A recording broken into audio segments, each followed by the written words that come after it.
Yo, what's going on, your boy Ghost here, and today I'm bringing you guys a comparison video between the XM4 and Amax. Now, to be honest, I never saw myself making a comparison like this between these two specific weapons, and that's because of how both of these weapons are normally utilized. The XM4 being used as a secondary, the Amax obviously being used as a primary. But recently, I've been seeing the upswing of people of using the XM4 as a primary, and some people are even making the bold claim that the XM4 is the best primary in the game. Now, I decided to try it out to see how, I guess, true this claim was, or how, I guess, accurate this claim was. And, today we're going to talk about what I found out and how I feel about this claim. But before we get into that, I want to say, if you're new to the channel, hit that subscribe button. We're on the road to 2,000. We just hit 1.73K. So if you can help a brother out and, hit that sub button, that'd be greatly appreciated. Also, if you found this video informative or useful, please make sure to leave a like. Let's go for 15 likes. I think that's a very reasonable goal. And yeah, man, with that being said, though, let's get into this comparison. And here we have the recoil pattern for the XM4, which, as you can see, it's nothing too crazy. When you put on your attachments, and specifically the class setup that I'm going to show you guys for long range, the recoil isn't anything to be worried about, and it's very easy to control if there is any. But as you guys can see here, this is my class setup for the long range XM4 build.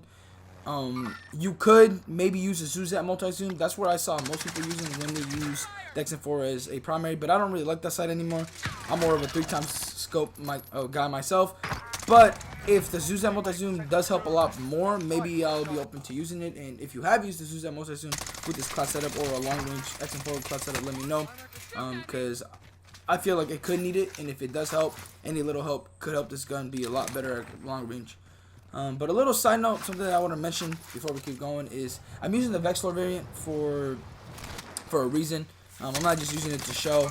So when Season 3 first came out, I'm sure you guys are aware, but the Vexlord was pronounced to be different, or it had different stats than the base weapon, and it was just a lot better than the base XM4. To this day, I'm not entirely sure if that's still true, or if it ever was true. Because I know with the Mac and the Gallantry, that was like 100%, difference in stats and everything. I'm not entirely sure that Vexlord and XM4, I don't know how that change works, and I don't even know if it's still a thing to this day.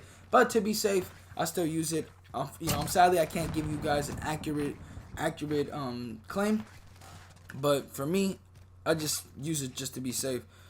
But anyways, this XM4 at long range, I would say it surprised me.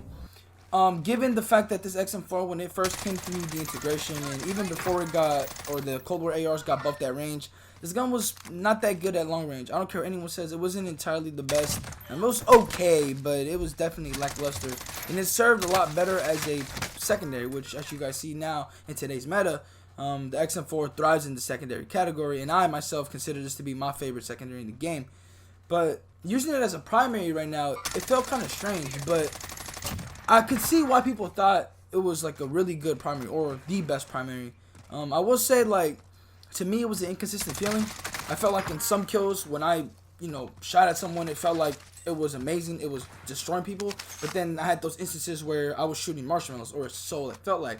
So I actually looked up the stats for both XM4 and Amax, and the only thing that seemed similar in terms of damage was the headshot. XM4 did have a slightly lower damage to the head, but body shot, or the chest shot from like close to medium range and long range, like that was the big difference, and I think that's where you're gonna feel the significant difference. So if you hit headshots with the XM4, I think that's when you're gonna feel like, oh, it kind of feels similar to your Amax, or it melts. I mean, obviously, if you hit someone in the head, you're gonna do more damage. But the chest shot, if you only hit chest shots or body shots, it's just gonna feel, it's gonna give you that same inconsistent feeling as it did for me. And so, like, I guess the best way to utilize this weapon is to really, like, try to be as accurate as possible towards the headshot. So if you can sprinkle in a few headshots while you're shooting someone, and if it's not just strictly body shots, I think it's going to be a good weapon. Like, it's going to feel pretty good. And I can attest to that. I had instances where, again, I completely demolished somebody, but then I also had instances where the gun itself just felt weak, and I was just like, But one thing that does help is that it does have a faster fire rate than the Amax.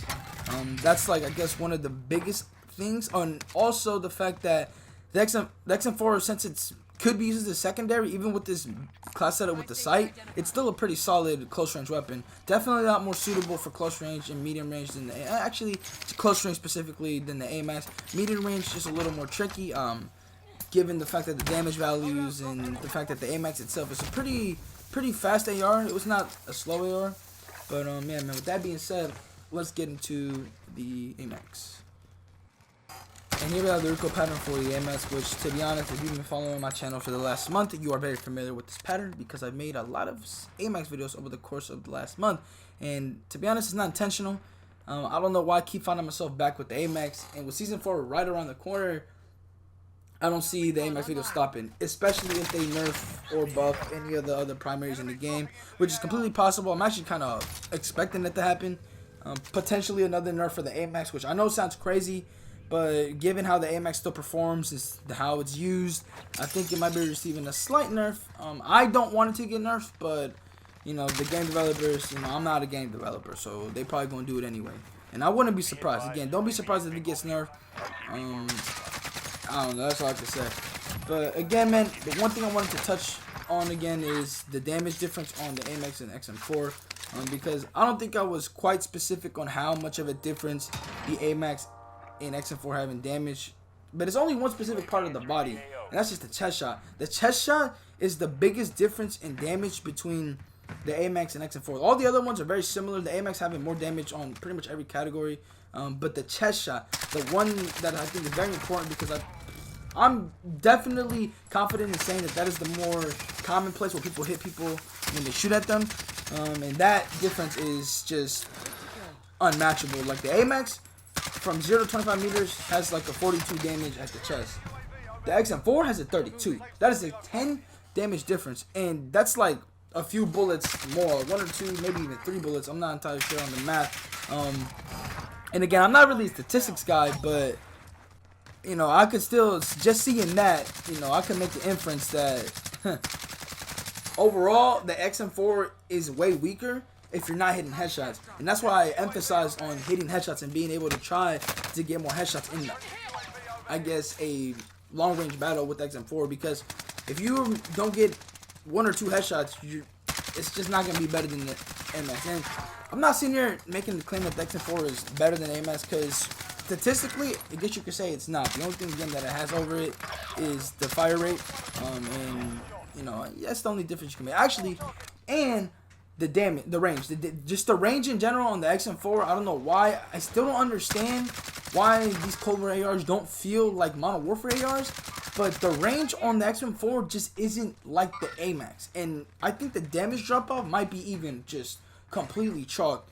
But I'm not entirely sure, because there's some ranges with the Amax that, you know, you hit all the time. That is just, you don't even think about it and you kill people. But with the XM4, it's a completely different story, where like you're not even capable of killing someone at a certain range, because the bullets might hit or might not hit, and then the damage might just be completely chalked. Like, I swear, these Cold War ARs are more built for secondary than they are primary. That's how I still feel it. I know they made a lot of changes, and maybe I don't have the right class setup, but that's how I still feel to this day. And that's what kind of steers me away from the XM4. Like, don't get me wrong, I like using XM4 as a primary because I just like the XM4 in general. But compared to an Amax, it's not even the damage that makes me like just not comfortable with the XM4. It's just the range. The range is what just still makes me feel uneasy about this gun. And I don't know what they can change, because I know they changed so much already. So I'm just hoping that they figure out a way to make it like Modern Warfare ARs, because these guns, the way they currently are, they just, you know, they can compete up to an extent. Once they get to a certain point, they can't compete at all, and it's just kind of like you're better off using the Modern Warfare AR. Now, I'm not even talking about the Amax specifically, just any Modern Warfare AR. Just because simply they can all reach at certain ranges. It's just mind-boggling to me. But that's besides the point. The XM4, though, I would recommend using. I say the cut setup is pretty good. I would definitely recommend if you want to have fun. As a main AR, though, as like the best primary, people were definitely reaching. I see the potential, but I also overwhelmingly see why it's not the best in hell. I don't even think I consider this shit top 5, if I'm being honest with you. I'm not gonna sit here and lie and be like, oh yeah, the XM4 is definitely it. Like, the best primary, or it has potential to be the best primary. Because to be honest, like it does have potential, but there's more weapons out there that have more potential. There's just way more primaries that have the potential to be the best primary. The XM4 just has that slight potential where it will take a lot of factors for it to be the best primary. But as a secondary, no debate, it's a top 3 secondary. I would definitely recommend using a secondary over a primary. The Amax XM4 duo is literally unstoppable, and that's what I would recommend. But that is my final, and now that is just my final concluding statement. The XM4 as a primary is a very good weapon, but there's just so many better options out there. And again, I see the potential for it to be the best primary, but there's just more weapons that have more potential. Alright, well, with that being said, man, thank you guys for watching. I'll see you guys later, and I'm out. Peace.